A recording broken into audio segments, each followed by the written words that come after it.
Right, so I want to start off by apologizing. I did intend to have a lot more guests on the podcast, but you know, logistics tend to not always be perfect, and I don't know, I just, for some reason, issue 13, I found it a bit difficult to find someone to record with. So in a way, that might be the universe telling me to just sit down, do it by myself, and don't know, figure things out by myself, you know what I mean? You kind of just have to make do with what you're given in this life, you know what I'm saying? So yeah, here I am, man, here I am. Yeah, what's something that's kind of been on my mind recently and that I've been thinking about and just reassessing, you know what I'm saying? I feel like, personally, just on my own personal journey, the past like week or 2 weeks, although it's been like very nice in terms of getting my first release out. So I'll tell you a little bit about my process. I recorded 12 episodes, or 12 issues as I call them, of my podcast, and I wanted to get 12 done so that I could release one a week and have a good, like, you know, solid 12 weeks worth of work whilst I work on the next 12. And yeah, so I released this week, and I didn't manage to record anything last week or, like, you know, this week either, so hence why I'm doing it by myself today. But it left me like, although it was like obviously a very like successful week for myself in terms of just like getting my work out and like, you know, finally going live and publishing, etc. And that was very nice, that was very cool. Yeah, I kind of felt as though something was calling me to just review my life, you know what I'm saying? Well, not like just review aspects of my life, which is now something that I do every so often. Like when I feel like I need to sit down and assess something again, or just sit down and like reassess, analyze, and, you know what I'm saying, pick things apart and put them back together again in their place. It tends to be after a period of just doing. So with Dion, we spoke about like a duality between the psychic or the spiritual or the conscious or subconscious, however you want to call it, and the physical world, innit? And although I'd like to say you can live simultaneously in both, it's very hard to maintain or find balance when you're living simultaneously in both. So what I mean by that is, you can, but it's incredibly difficult to be present in the physical and just get on with doing things, but also be very like detached and at a distance from the physical and be like analyzing things in your subconscious or in the spiritual, you know what I'm saying? So I've been going through a period of just doing, getting things done, like trying to publish things for the podcast, or just trying to like finalize editing and finalize videos and audio and XYZ, and having things organized for the release. That I've been a little bit like distant from the spiritual. Although I take time out of my day to just sit and like observe thoughts, or just observe like things that have been happening, I haven't really been like sat deep inside of it, you know what I'm saying? So yeah, man, I figured now would be probably a good time, one of the best times, to just sit, reassess, and like think about things. And why not do it with like you guys, you know what I'm saying? Share with the world like my thought processes and how I reassess things and XYZ. So decided today I'd come to Battersea Park. Found myself a nice little quiet space, although it's incredibly busy because the weather's finally nice. A lot of people are out, which is nice to see. The park's full. But yeah, I found a little quiet space for me to come and sit down and just reabsorb, you know what I'm saying? Like think about everything again and just analyze things. So besides my podcast, I'm running, you know, the Creative Forum, I'm starting it. I'm also dipping my toes into Forex trading. Now I know there's a lot of skepticism around it, I know, and there's a reason why I'm bringing this up, by the way. I know there's a lot of skepticism around it. I know a lot of people don't like to try and make money on speculation. I know there's a lot of people who think it's just like, you know, pretty much gambling. Yeah, I've been doing it for a short while. I just figured that, like, although I don't want to live for money, and although I know money is not something that's important to me, I would like to become like self-sustaining. You know what I'm saying? Like, I want to get to a point where I don't have to rely on others to live or just provide a life. And I don't mean that in a sense of I want to detach myself from everybody and like, why should I not be reliant on my peers around me and you know, like, use the community because that's what it's there for. But more so from a perspective of I'm trying to gain a bit of freedom so that I can maybe like travel, go live somewhere else, go find something new, and not have like a tether that is keeping me to like a place. You know what I'm saying? So yeah, last month was great. Like, things was going good. Like, don't know, it was like things were nice, innit? And then this month, like, we just took a bit of a turn, like a U-turn, all of a sudden, like literally all of a sudden. Like, I went from the end of last month, like finishing off on such a good high, and then the very first day of the next month, which is this month, like, things just took a whole U-turn, you know what I'm saying? And after a while of just taking L's, that the other day I had to sit down and reconsider again, like, what am I doing these things for? Do you know what I mean? Like, why am I doing this? Why trade if money's not something you want to live for, if that makes sense? And funny enough, this topic kept coming up quite a lot, so I met up with a few friends and sat down and got to discussing, as you do, and we were just talking about like why you do certain things, innit? So I'm really trying to detach myself from the seriousness of life, and what I mean by that is nobody actually has the answers. You know what I'm saying? Like, nobody knows. If you was to ask someone like, why are we here? Like, why are we on earth? Nobody actually can give you a definitive answer or an objective truth to that answer. So then that means, or at least you could assume, and it's safe to assume, that everyone has their own individual experience of life, and that's what you should be looking for and like living. So if I take life so seriously,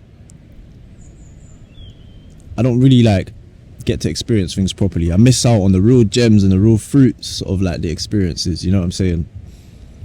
So I figured I was starting to take trading a bit too seriously, in terms of the losses would like put me in a bit of a down mood, because it's like, why am I losing again? Like, why is this happening? And blah blah blah. So I had to think back to myself and think like, I can't let something as like materialistic or superficial as trading dictate how I feel with my life. So I did sit down and think to myself like, why am I doing this? If I don't want to live for money, and if money is not something that's important to me, what's the point? You know what I'm saying?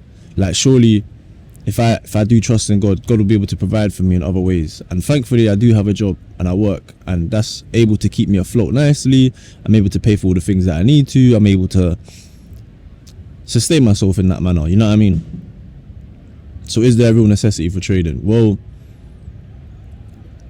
I started thinking to myself, maybe it's time that I let this go. I was finishing the Gospel of Mark and starting the Gospel of Luke, and the themes in the Gospels repeat themselves quite a lot, and it's nice because it's a good reminder of like, just do things because you want to have fun doing them. You just want to experiment doing them. You're not expecting no particular outcomes. You just indulging yourself in the experience and learning as you go along. But another theme also comes up where I don't like how the Bible words it. It says God's chosen people, but I don't feel like I'm necessarily chosen. I think that's very like egotistical in a way, to say that I'm above other people, therefore I'm God's chosen person, you know what I mean? But I think if you have this relationship with God, for example, and like if you have a particular understanding of how Jesus teaches and what he teaches, which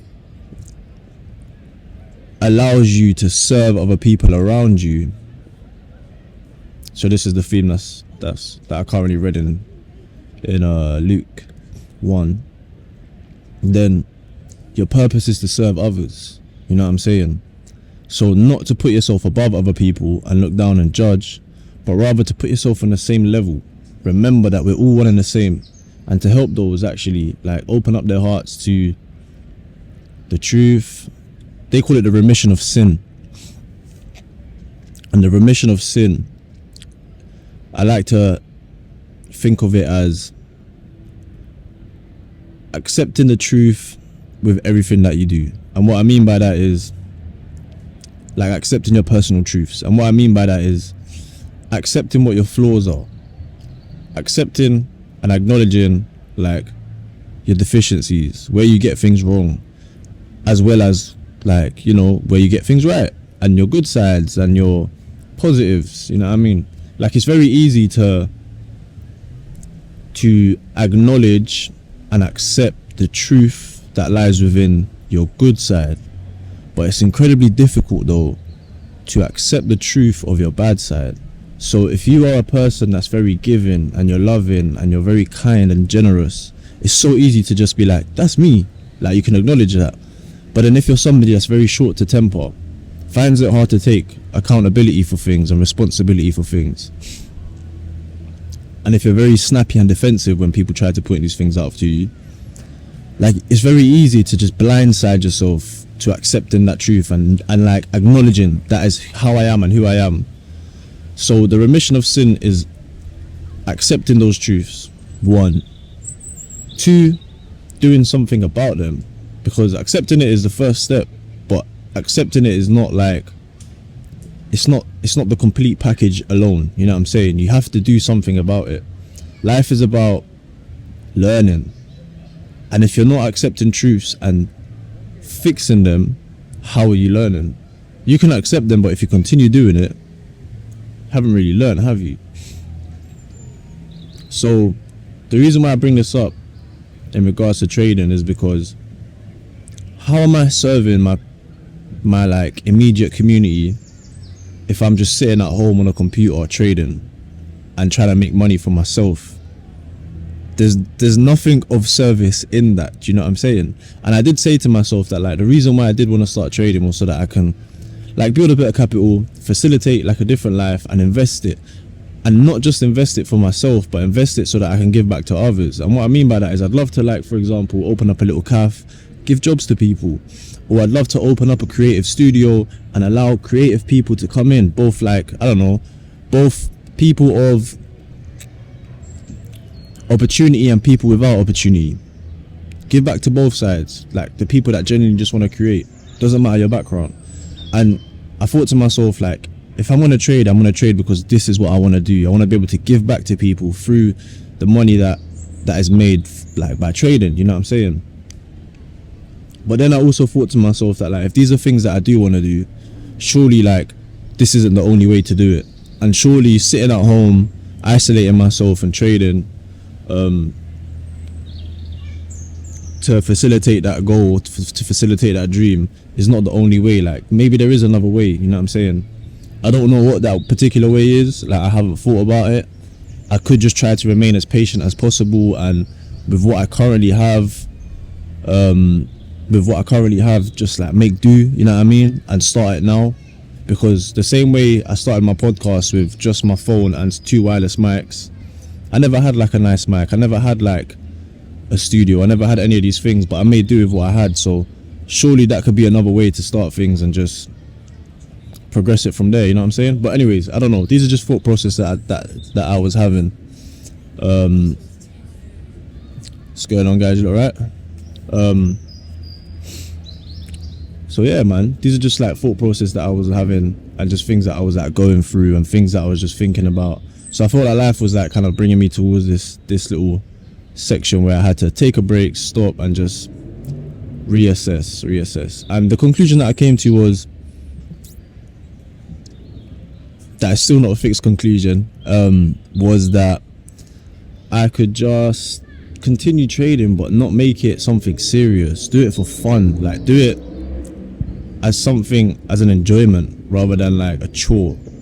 And in doing it for fun and in doing it in that manner, I'll probably learn a lot more. It'll probably be a lot more fruitful.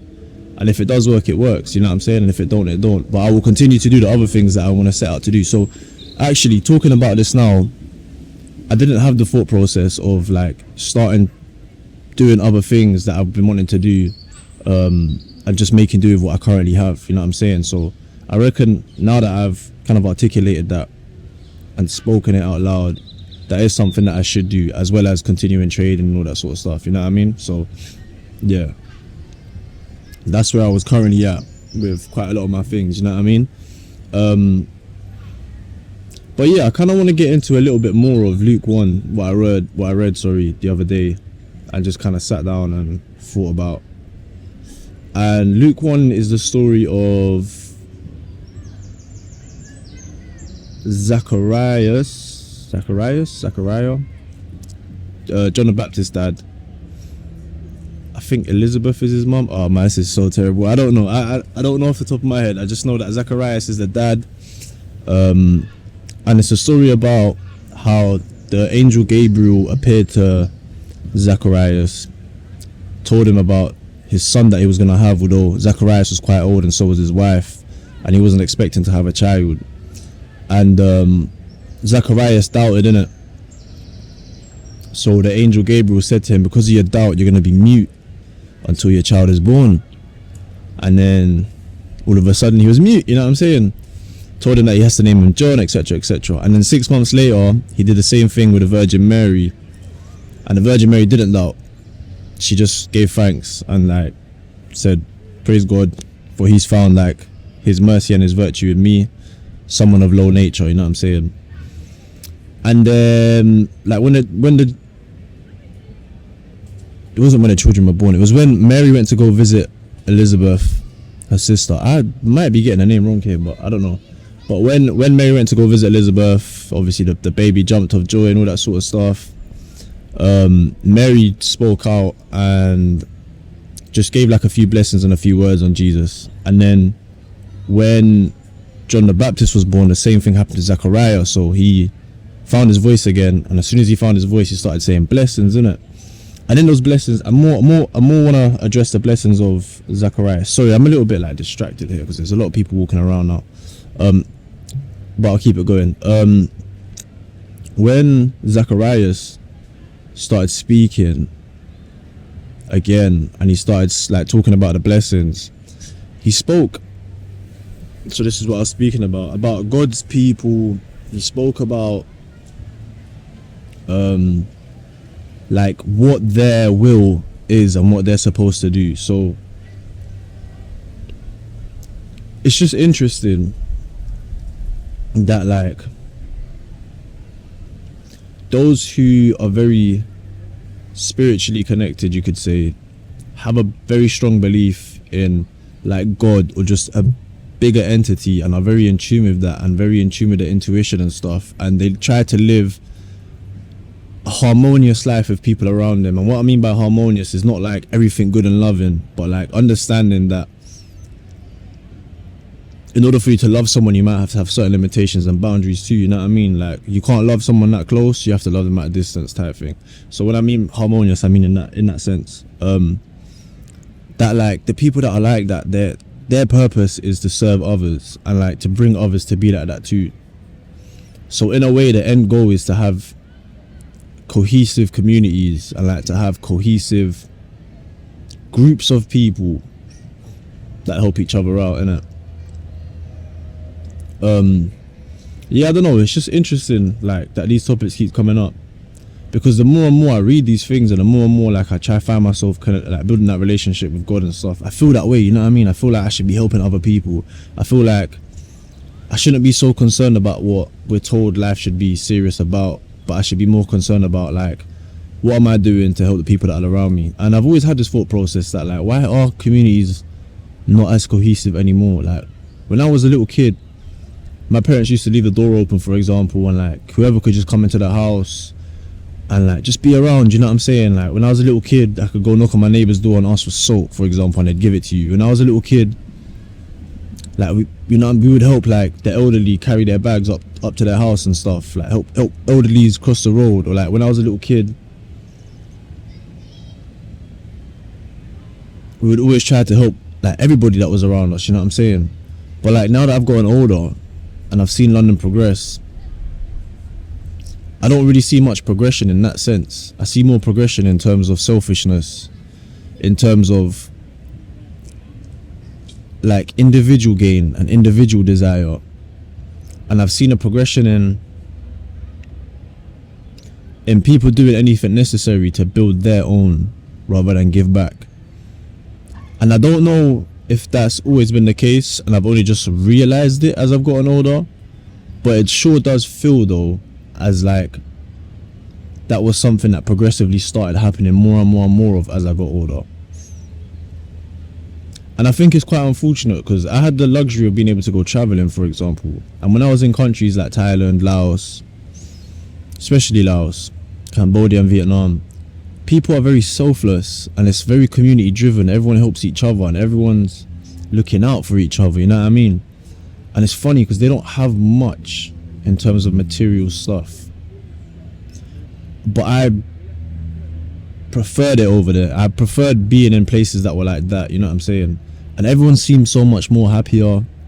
Everyone seemed so much more at peace. Everyone seemed to be living a lot more harmoniously. And I feel like that's something that's missing here. Like London's full of crime. People are like very paranoid. They're always looking over their shoulder. Like people are so apprehensive to receive help from others. People are apprehensive to give help. Do you know what I mean? Like if you help other people, you're seen as like, it's like, whoa, I can't believe you done that. He's a really cool guy, you know what I mean? Or like, wow, like he's really special. But in other places that's normal, and it should be normal. So I don't think London's progressed. I think it's regressed. It's gone backwards in that way anyway. But yeah, it's just, yeah, it's interesting that like Luke 1 touches on the themes of service, because I look at the world around me now and I don't see much of it, especially in places like London, and especially the people that are up in like high positions of power. And I've mentioned this before in like previous podcasts, but the more and more I notice it now, especially of politics, how decisions are made for their own personal gain and they masquerade it in, this is going to benefit you, and really and truly like it comes at the cost of us normal people. Like this is kind of like the end product of it all, you know what I mean? And there's a lot of people that I speak to nowadays who say, I don't like London no more, like I really want to go live somewhere else, like London's not for me, it's this and that and the next and blah blah blah.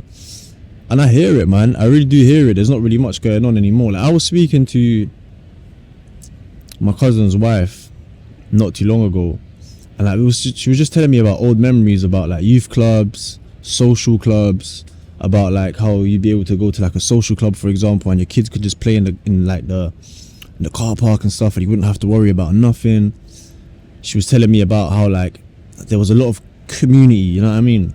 How pubs, for example, this is like a very basic one, and a lot of people tell me this, where that like in London pubs are not what they used to be. Pubs used to be very community driven. Like you could go into a pub and everyone knows everyone, like they all sit and chat with each other, everyone's like mingling and stuff like that. Like special days like Christmas and New Year's, everyone goes to the pub and celebrates together. But like you don't see any of that sort of stuff in London no more. It's very rare, but you do see it, however, in the smaller towns and the smaller villages and the smaller cities outside of London, where like they still do that, you know what I mean? So yeah, like I just kind of feel like London's lost its way a little bit. So I think that's why a lot of people want to get out, and I don't blame them. Everyone's here for themselves, everyone's out for themselves. There's no real service to other people, man. So yeah, I don't know, it's just interesting that like I was reading up on that again, and it was just giving me like a gentle reminder, because I was getting a little bit caught up in like doing things for myself and just like finishing off everything that like I needed to finish off, and like maybe not neglecting friendships and stuff like that, but just being very like enclosed in my own box and doing my own things, so that I could release the podcast and this and that and the next. So I just need to like give myself a gentle reminder of why I'm doing this, and I'm not doing it to serve my own desire, but more so that I can just sit here, talk and articulate thoughts and give that to everybody else, you know what I mean? Maybe some people might listen to it and find a little gem in there and just be like, I never saw that perspective before, but maybe I could look at it in that way now, you know what I'm saying? So yeah, that was something that had been troubling my mind recently. Yeah, I don't know, man. As of anything else that I've been kind of going through or just thinking about, or like what's in my head, I'm not too sure, man. I'm not too sure. I might take this little moment now just to like give myself a little break, think about something, drink some water, and get back to speaking some thoughts, innit?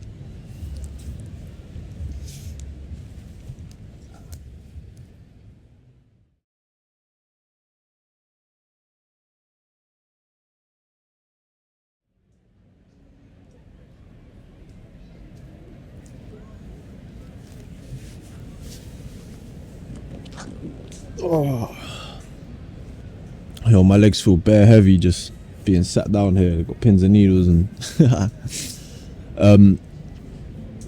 yeah, I figured something out, you know.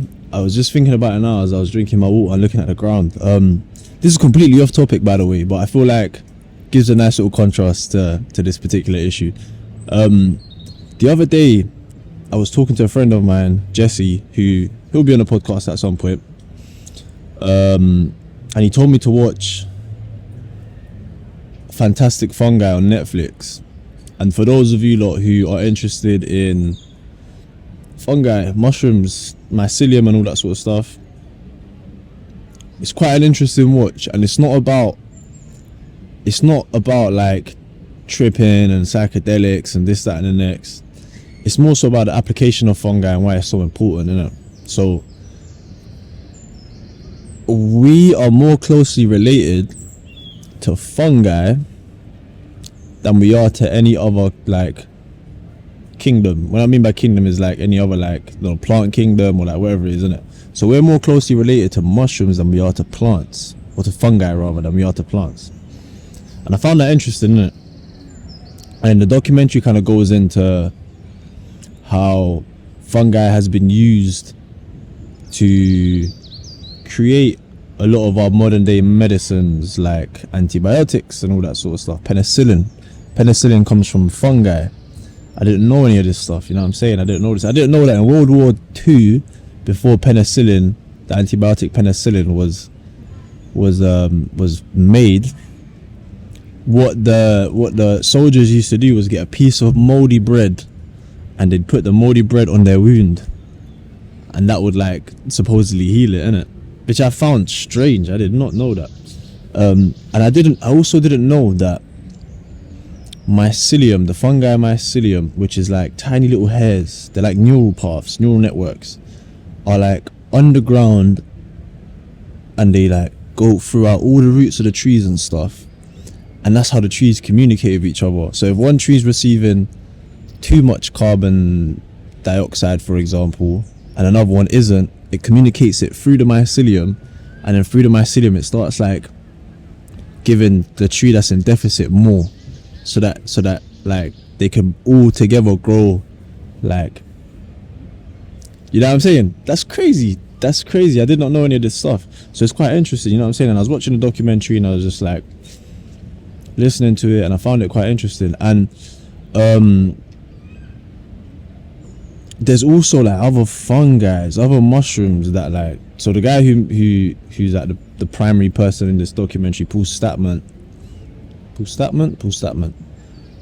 his mum had cancer, and like the doctors were like, it was too late for us to do anything, you know what I'm saying? Like, and on top of that, like, she's kind of old, so like it doesn't really make sense for us to give her chemo and this and that and the next.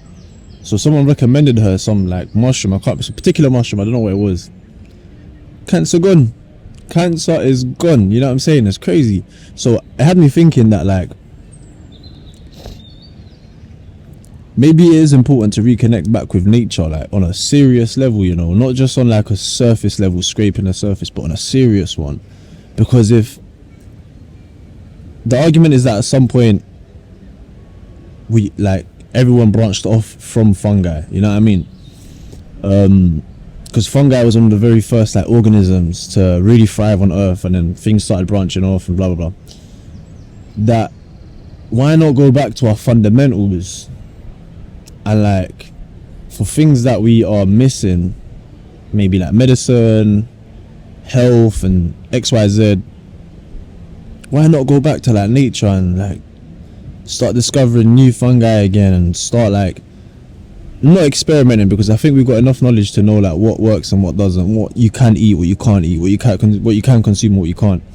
But like really like take a deep dive into these things and see if it works, you know what I'm saying? Yeah man, because that's like our origins. So how can we not go back to our origins for our answers? And then what I also found interesting, and I find it interesting now that I think about it, is the relationship that a particular man had, John Marco Allegro, to his belief with mushrooms and what they stood for.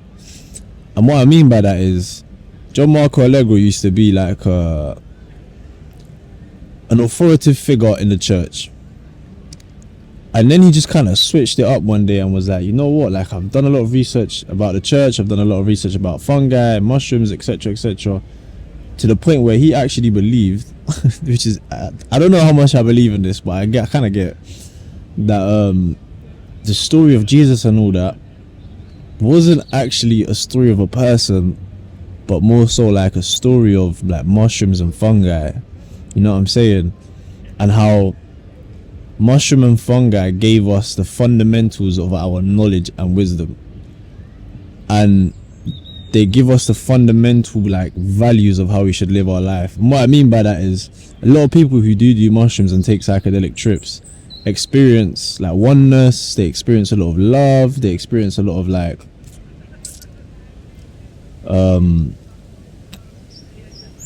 I don't know, just like harmonious feelings, you know what I'm saying?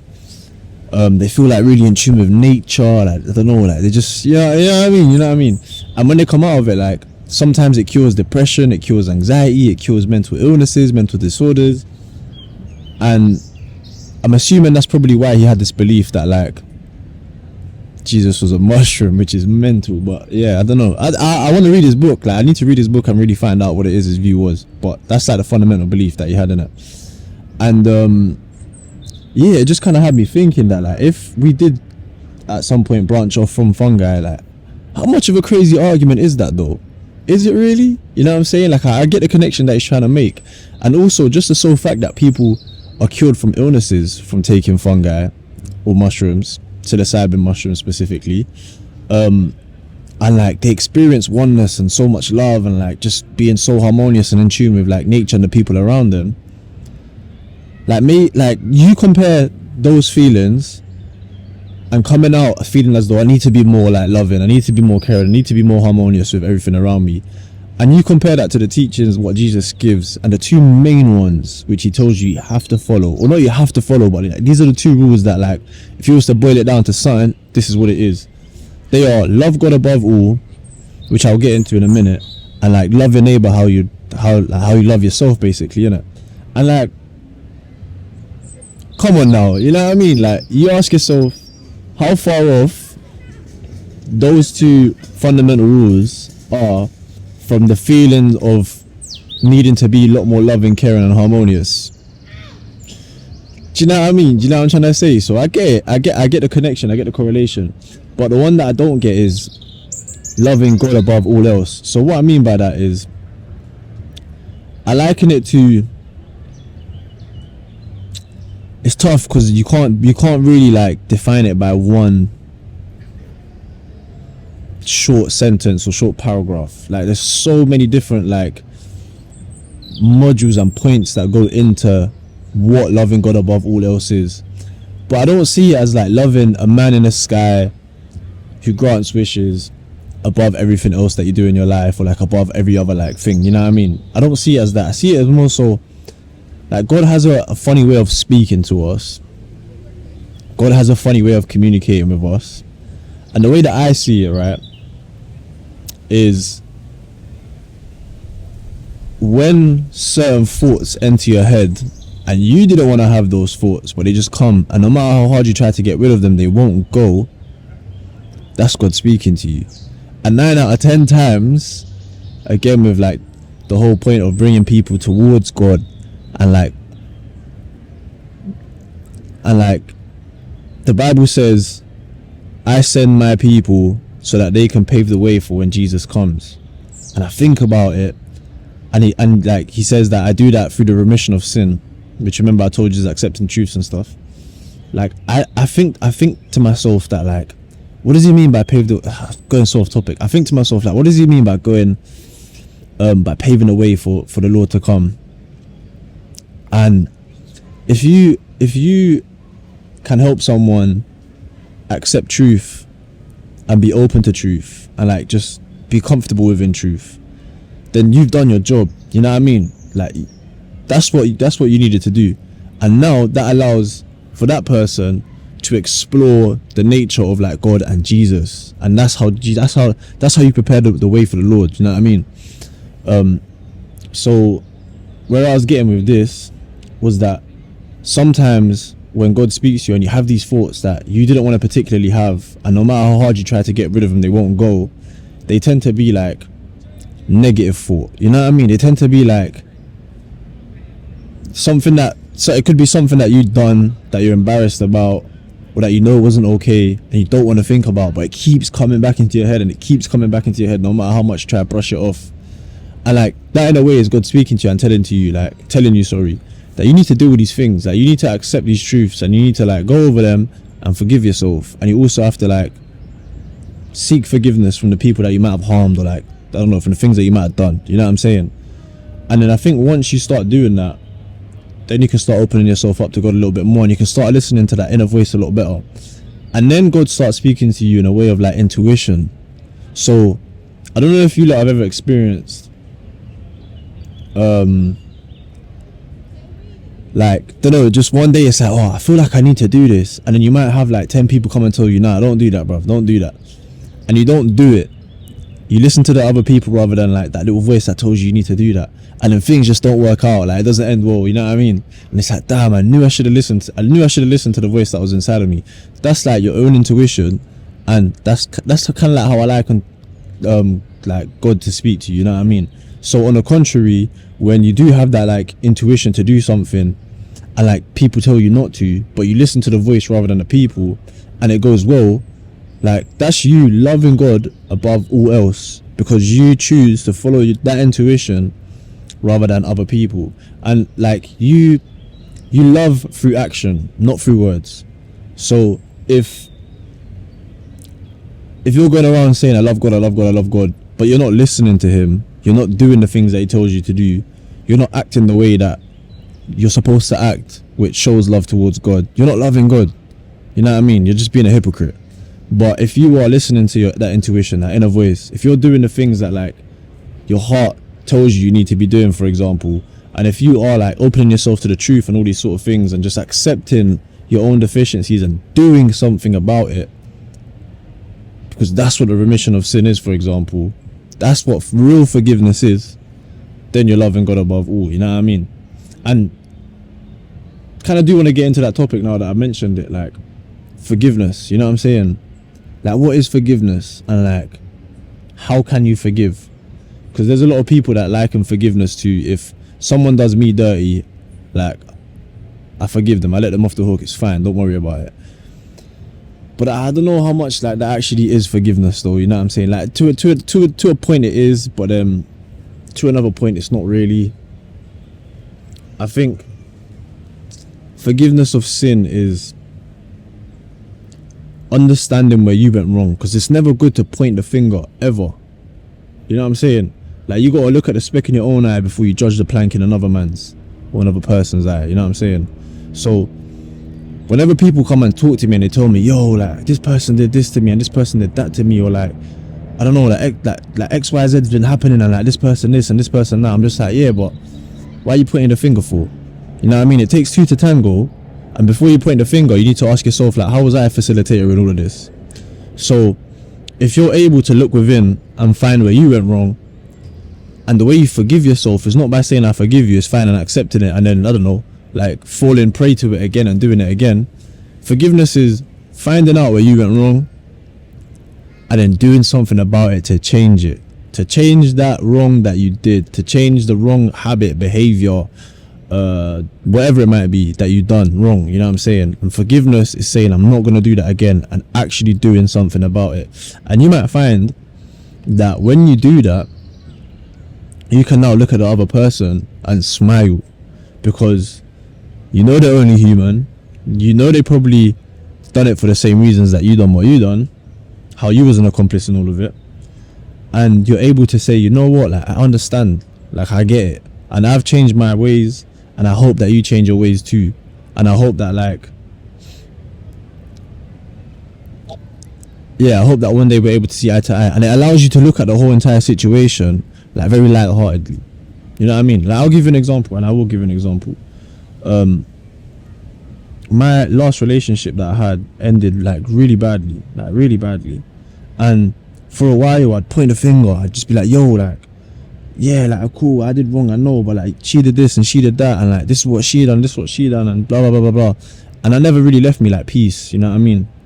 But then after a short while of being stuck in that like negative feedback loop,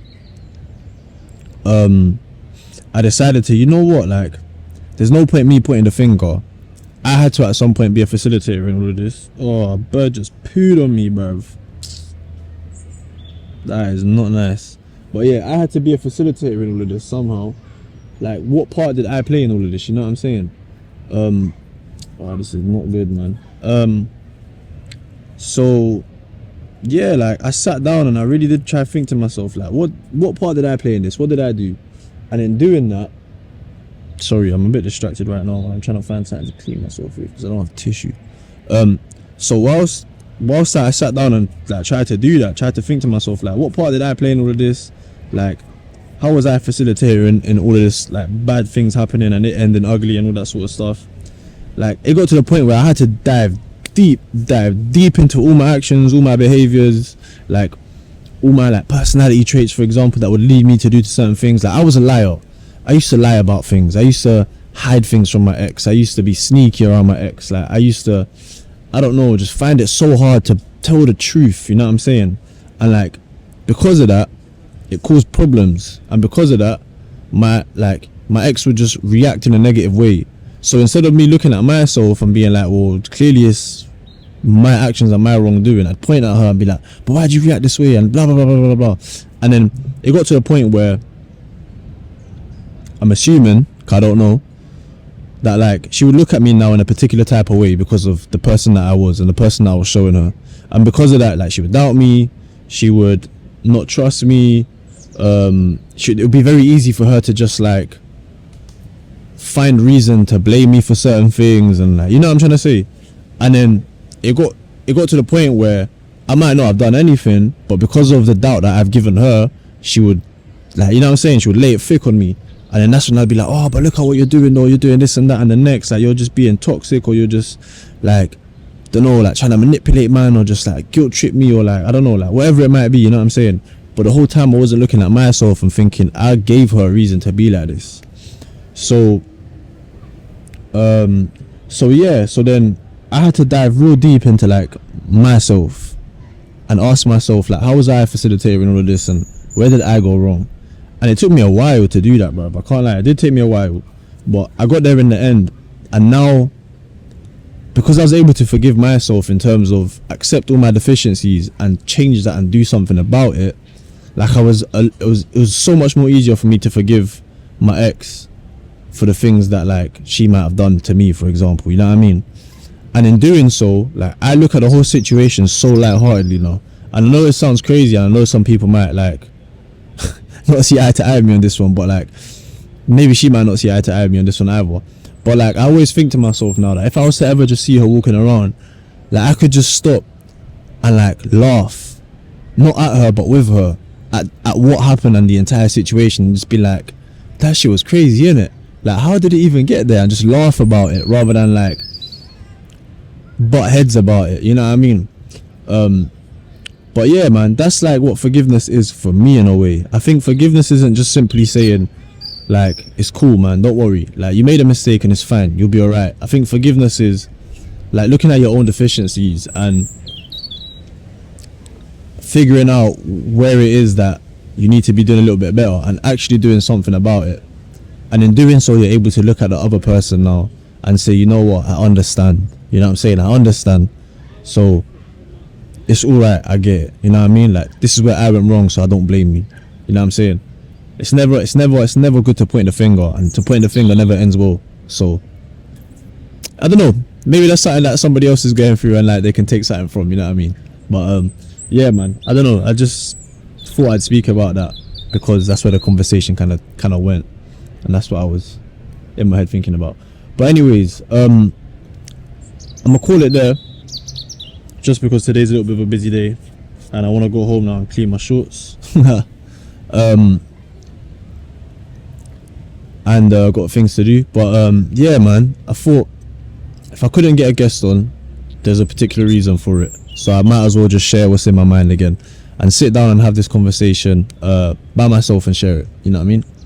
And I thought it was pretty nice. 2 different topics, or like 2 completely different like ends of the spectrum of the conversation, but I hope they kind of like intertwined a little bit, and I hope people were able to take something from it, you know what I'm saying? So yeah, man, that was issue 13, and I think I'm quite pleased with that. So onwards and upwards from here and on to the next, you know what I'm saying? Peace.